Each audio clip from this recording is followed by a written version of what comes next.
Welcome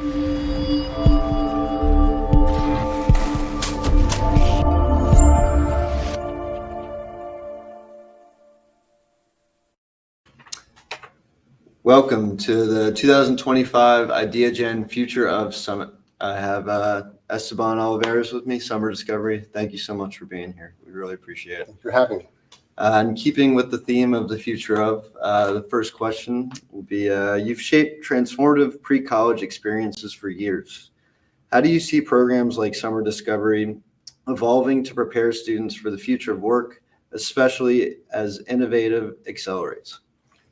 Well, I think it's keeping pulse on what's happening in the world, especially what's impacting youth today. Just understanding that is, I think, foundational. Then, of course, we're working specifically in pre-college residential programs in higher ed universities. So what's happening with universities? What are their pain points? What are their goals? What are their needs? Kind of finding that intersection between both of them so that we can be a great partner. And I think the evolution comes into the future of work. What is that next job that's going to happen? And I think it's understanding that we don't really know exactly the technology and the skills that are going to be needed for that next job 10, 20 years from now, but it's keeping the pulse on it. And that's interacting with industry, interacting with folks who are hiring and preparing the jobs. So bringing those all together, the intersection between the youth and what is their world, higher ed, and industry. Absolutely. And Summer Discovery emphasizes real-world learning and 21st century skills. What major shifts are you seeing in student needs or expectations that schools and employers must respond to? Well, I think it's understanding that it's beyond the hard skills. So if you're going to be a chemist and you have to have a degree in chemistry, that's that hard skill, but it's those soft skills that are going to be important. Communication, creativity, kindness. How do we teach those and how are those learned? Because if you do not know how to work on a spreadsheet that someone around the world is going to be working on at the same time, maybe in a different language, we have tools to make that work and to make that happen. So it's having that ability to communicate and understand how do we use technology to communicate? How do I get creative with the tools that are given to me?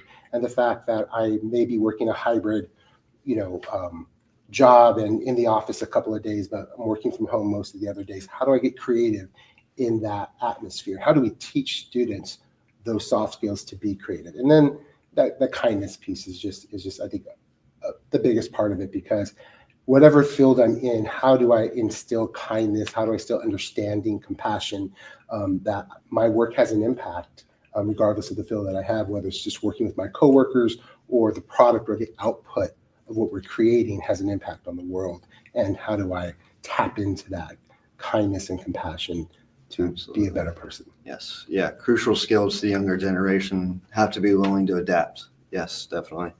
And you've built deep partnerships with elite universities and corporations. What makes these academic industry alliances successful in preparing diverse students for a rapidly changing future? Well, when an organization, a university, a company, a nonprofit, an organization like Ideagen is working with Summer Discovery, the foundation is trust, because you're trusting us with your brand, whether it is here's the ethos of Georgetown or here's what Ideagen stands for, and we're asking Summer Discovery to work with us to figure out how do we translate this into a pre-college experience for youth. We have to have that trust, and that trust is mutual, and we work together, collaboration, and really get creative and figure out what's the design that we are going to pull together so that these students have an amazing experience in the classroom, but also outside of the classroom for that 24/7 experience. Absolutely. And you've also led growth across institutions like Yale and Georgetown. What have you learned about scaling elite opportunities while keeping them inclusive and impactful? You can't move too quickly. If you move too fast, you're kind of missing the details. And you really have to be methodical. You have to really plan it out and understand that we're also creating this for youth. So you have to be safe, and you really have to have the structure there to make sure that, once again, 24/7, that safety, that supervision is all there. With the rising concerns around youth mental health, how does your team balance academic rigor with student well-being and personal development? In a residential program, you really have to allow students to understand that they're seen, that they're heard, that they have agency, and that you're also working with the academic partner to figure out how do we make this relevant to the student who wants to engage in those big ideas. And kind of those are some of the pieces of that recipe, so you could do bold things. But really it's making sure that the student is seen, that they're heard, and that they feel safe, and that they have a voice in the classroom and outside of the classroom. Absolutely. So crucial. Yes. And you personally, what are some of the best practices you've developed to manage high growth programs while also maintaining academic and operational excellence? It's really training. It's really coming down to the idea of here's the design, here's the program, here's the policies, here's the protocols. So whether it's a team member who you're working with throughout the year, in pre-college residential programs, we have a lot of seasonal employees as well. And it's making sure that we're setting up the framework. But the scalability comes into play when you are working with Cornell, you're working with Georgetown, you're working with UCLA, and each one has its own brand and its own ethos. And you have to instill those into the training for every single staff person that you have. So last year we had 15,000 students across over 20 sites, probably close to 1,000 seasonal staff people. And you have to make sure that whatever university, whichever program they're working with, they understand that partner's brand and values. Wow. And why is early real-world exposure so vital in education today? And how do you see experiential learning shaping the future of high school and college prep? I think as I said earlier, you have to understand the pulse of youth. And I think people sometimes have a misconception of youth. And they have to understand that youth want to engage in big, bold ideas. They want to be involved in understanding how can I solve a real world problem. I don't want you to just give me a math problem.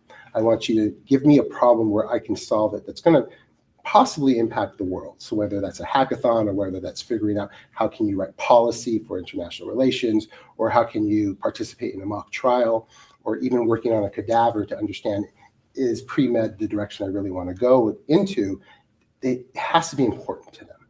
And not these ancillary activities.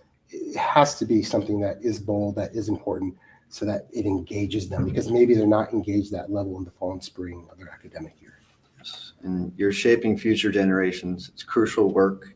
And so what excites you most about the next wave of innovation education? And how should institutions position themselves to lead that in the future? I really think it's understanding that in the classroom today, we have the future leaders of tomorrow. So whatever subject it is, whatever hardcore subject it is, what are those soft skills are going to be needed to help that person be the leader that they can be? Most likely that student's probably going to go to college and change majors once or twice. So the passion they have at 14 in a pre-college program may be very different than the passion they have freshman year and what they graduate with and what they go into the world with. But those consistent skills of communication, collaboration, creativity, kindness, if they have those soft skills wherever they land, they can be a leader. And it's these pre-college programs that can allow them to practice these leadership skills and see themselves as leaders. Yes. And just to close, where can people find your work and learn more about Summer Discovery? Summerdiscovery.com, and you find all the information there. And we have some amazing programs, some amazing partners, and amazing people who commit themselves to making sure the students have an amazing, safe experience. That's amazing. Well, from Ideagen, thank you for the work you're doing. It's so crucial. The younger generation needs help, and thank you. We appreciate it.